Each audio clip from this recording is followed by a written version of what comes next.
नमस्कार। हिंदी की शिक्षा चैनल में आपका स्वागत है। अगर आपको मेरा ये वीडियो पसंद आए तो इसे लाइक, सब्सक्राइब और शेयर ज़रूर करिएगा। तो आइए चलते हैं। सबसे पहले हम भाषा हिंदी की सबसे मेन इकाई जो वर्ण होता है उसके बारे में जानेंगे।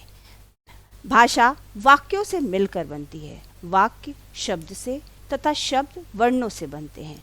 इसीलिए भाषा को वाक्य में, वाक्यों को शब्द में तथा शब्दों को वर्णों में विभाजित किया जाता है। वर्ण को और विभाजित नहीं किया जा सकता, इसीलिए इसे भाषा की सबसे छोटी इकाई कहते हैं। हिंदी वर्णमाला का मानक रूप भाषा में प्रयोग में मिलता है और वर्णों के क्रमबद्ध समूह को हम वर्णमाला कहते हैं। वर्णमाला के दो भेद होते हैं, स्वर और व्यंजन। उसी प्रकार स्वर के भी हमारे दो भेद होते हैं, हास्य स्वर और दीर्घ स्वर।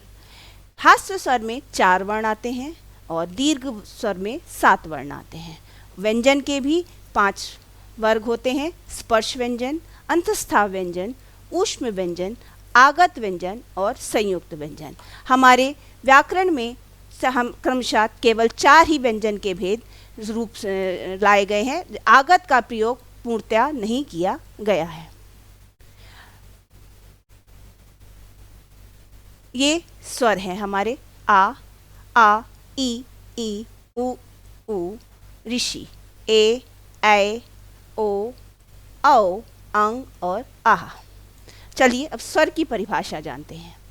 जिन वर्णों के उच्चारण के समय बिना किसी रुकावट के मुख से वायु निकलती है वे स्वर कहलाते हैं। ये हिंदी वर्णमाला में 11 होते हैं और स्वर को अपना प्राकृतिक से ही अक्षर माना जाता है, परंतु हिंदी के व्यंजन वर्णों में भी आ का वर्ण होता है। इसमें स्वर के मुख्यतः 2 भेद होते हैं, हास्य स्वर और दीर्घ स्वर। हास्य स्वर उन वर्णों को कहते हैं जिनके उच्चारण करते समय बहुत ही कम समय लगता है। मतलब जब हम लोग उसको बोलते हैं तो बहुत ही कम समय में उसका उच्चारण मुख से निकल जाता है, उसको हास्य स्वर कहते हैं। ये स्वर 4 होते हैं, जैसे आ, ई, उ और ऋषि। इन्हें हम हिंदी व्याकरण में मूल स्वर के नाम से भी जानते हैं। दीर्घ स्वर वो होता है ऐसे स्वर जिनका उच्चारण करने में हास्य स्वर से दुगना समय लगता है, मतलब उससे ज़्यादा समय में हम उसका उच्चारण कर पाते हैं, तो उसको दीर्घ स्वर कहते हैं। इनकी संख्या हमारे हिंदी व्याकरण में 7 है। आ, ई, उ, ए, ऐ, ओ और औ। ये कुल मिलाकर 7 होते हैं। अब हम जानना चाहेंगे स्वरों की मात्राओं के बारे में। इन स्वरों की मात्राएं भी हमारे सामने होती हैं। स्वरों के बदले हुए स्वरूप को हम मात्रा कहते हैं, या उच्चारण करने में लगने वाला समय को हम मात्रा कहते हैं। जब हम शब्दों को या वाक्यों को कोई रूप देते हैं तो उसके लिए हमें मात्रा का प्रयोग करना ही पड़ता है। स्वर को जब व्यंजन के साथ मिलकर लिखा जाता है तब स्वर में मात्रा का प्रयोग किया जाता है। ये हमारी संख्या में 11 हैं, लेकिन बहुत ही हाल ही में अंग्रेजी शब्दों का शुद्ध उच्चारण करने के लिए केंद्रीय हिंदी संस्थान ने अ को भी हमारी स्वरों की मात्राओं में शामिल किया है। क्योंकि ये एक अंग्रेजी का शब्द है, इसलिए इसमें जैसे डॉक्टर, कॉफ़ी, टॉफ़ी, कॉलेज आदि ये सब इस मात्रा के अंतर्गत आते हैं, जिसके कारण हमारी कुल मात्राओं की संख्या 11 से बढ़कर 12 हो गई है। और आवर्ण स्वर की मात्रा में कोई मात्रा नहीं आती है। जब जानते हैं इन मात्राओं के अलावा हमारे उसमें अनुस्वार, अनुनासिक नाम की 2 मात्राएं और हैं।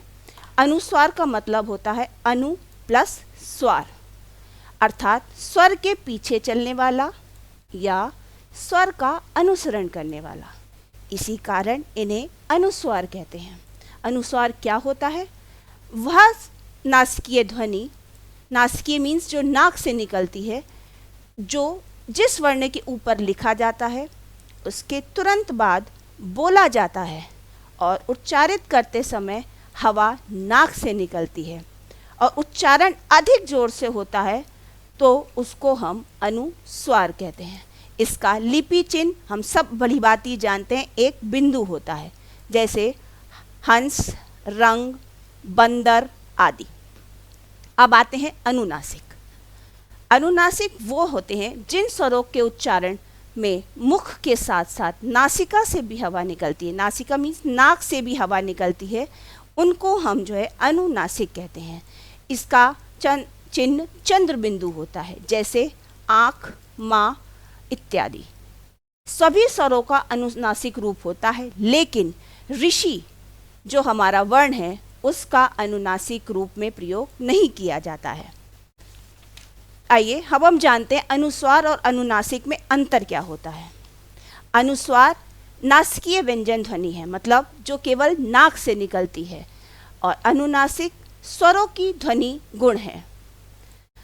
अनुस्वार में इसका उच्चारण में हवा केवल मुंह से बाहर निकलती है, लेकिन अनुनासिक में इसके उच्चारण में हवा मुंह और नाक दोनों से बाहर निकलती है।